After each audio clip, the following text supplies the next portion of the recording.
Assalamualaikum warahmatullahi wabarakatuh. Perkenalkan nama saya Andi Aulia Nur Islam dari UPT SMA Negeri 4 Bulukumba.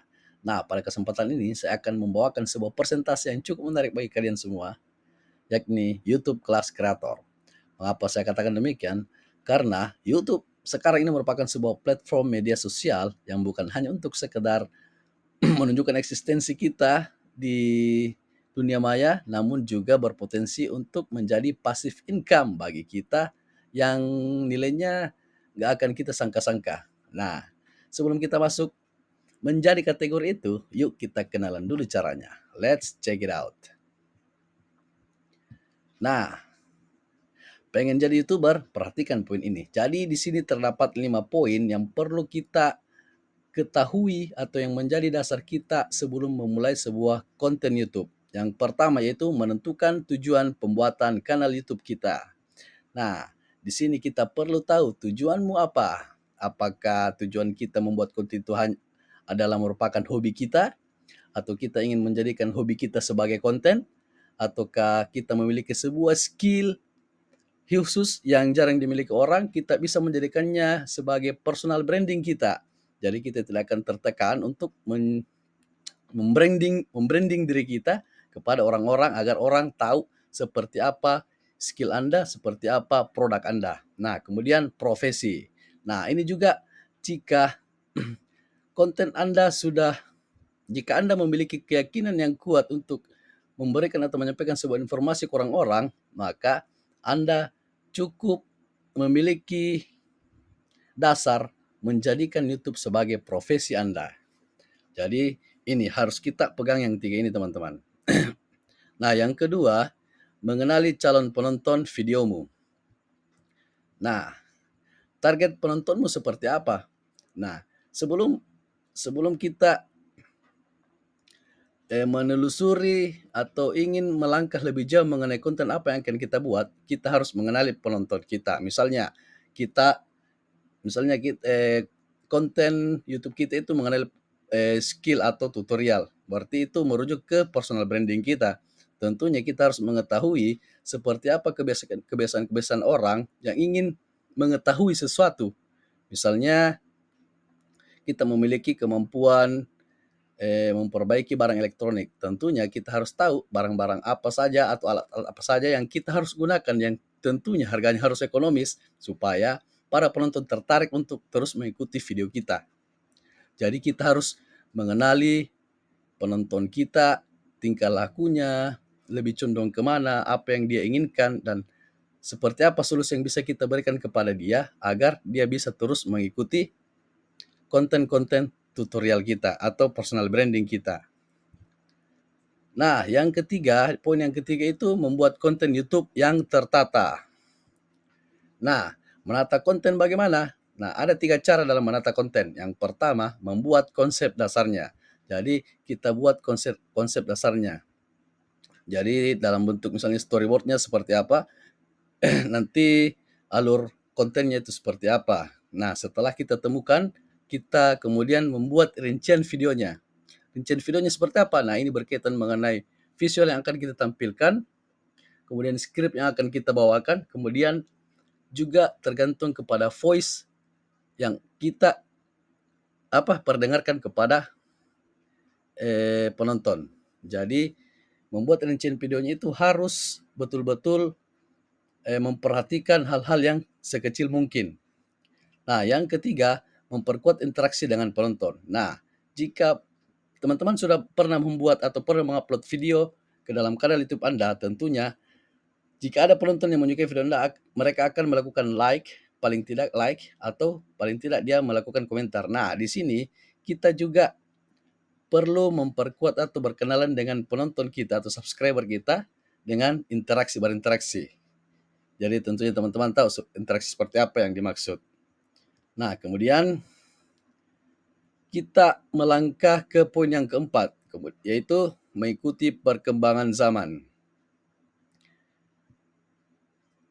Mengapa harus up to date? Nah, hal ini sangat penting bagi YouTuber pemula untuk mengetahui perkembangan algoritma YouTube itu sendiri. Nah, perlu teman-teman ketahui jika algoritma YouTube itu dari waktu ke waktu itu terus berubah. baik itu mengenai trending trending video trending, baik itu mengenai RPM-nya, baik itu mengenai aturannya, baik itu mengenai pedoman komunitasnya. Jadi kita harus terus update mengenai informasi-informasi apa yang yang sedang trending pada saat itu. Nah, biasanya di YouTube itu sendiri akan akan memperbarui algoritmanya sesuai dengan apa yang trending pada saat itu. Jadi teman-teman harus up to date. Pokoknya setiap ada hal-hal yang trending, yakin dan percaya bahwa YouTube pasti akan merubah algoritmanya. Jadi ini penting bagi YouTuber pemula. Kita harus mengetahui algoritma YouTube itu sendiri. Oke teman-teman, kemudian kita lanjut ke poin yang terakhir, itu memperkuat SEO atau SEO. Nah, SEO itu apa teman-teman? Jadi SEO adalah Search Engine Optimizer. Nah, ada 4 poin penting yang perlu kita ketahui untuk menjadi seorang SEO. Yang pertama, thumbnail. Nah, thumbnail ini merupakan tampilan awal di video kita. Jadi, jika teman-teman ingin mempublish video yang telah teman-teman buat, teman-teman harus mengetahui, harus membuat tampilan thumbnailnya atau tampilan packagingnya itu secantik mungkin.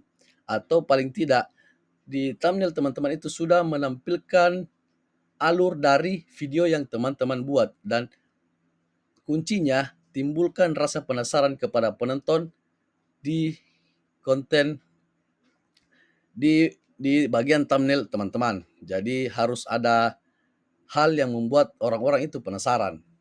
Nah, kemudian yang kedua mengenai judul konten. Nah, misal teman-teman memiliki video atau konten-konten tentang tutorial. Nah, kemudian kita lakukan riset search engine di Google Trends ataupun di Google itu sendiri ataupun di YouTube itu sendiri, apa saja yang trending pada saat itu. Kemudian teman-teman bisa mengaitkan satu kata atau dua kata yang menjadi keyword kuncinya, kalimat kuncinya, kalimat saktinya, kata saktinya. Kemudian itu juga bisa kita masukkan ke judul video kita, kemudian kita bumbui lagi dengan hal-hal yang kita miliki, misalnya, atau hal-hal yang menjadi ciri khas kita. Jadi usahakan jangan terlalu panjang, jangan juga terlalu umum. Jadi itu kembali lagi, kita harus terus memberikan rasa penasaran kepada penonton kita bahwa video kita itu memiliki kualitas yang bagus bagi mereka. Nah, yang ketiga yaitu deskripsi konten. Deskripsi konten itu seperti apa? Maksudnya di sini, jika kita sudah mengupload sebuah video, maka di bawah kolom video itu ada di situ deskripsi video. Nah, misalnya kita kembali lagi, misalnya kita memiliki skill memperbaiki sebuah barang-barang, konten kita berisi tentang tutorial, maka kita bisa juga tampilkan di deskripsinya itu cara-cara paling umumnya yang kita gunakan untuk memperbaiki perangkat kita itu. Misalnya cara-cara umumnya seperti ini. Kita juga bisa masukkan bahan-bahan yang kita perlukan, toko-toko di mana kita membeli alat-alatnya. Itu juga menjadi sebuah kunci yang akan dibaca oleh algoritma YouTube untuk membuat video kita itu masuk dalam kategori trending. Jadi seperti itu teman-teman. Yang keempat adalah hook. Nah, hook itu seperti apa? Hook itu adalah video awal yang muncul sebelum konten kita. Jadi usahakan video kita semenarik mungkin, yang menimbulkan sebuah penasaran sebelum masuk ke intro video kita atau video utama kita. Jadi seperti itu ya teman-teman. Nah, terima kasih atas perhatiannya. Thanks for watching, and disclaimer, konten ini dibuat hanya sekedar sharing, tidak ada maksud untuk menggurui siapapun. Terima kasih. Assalamualaikum warahmatullahi wabarakatuh.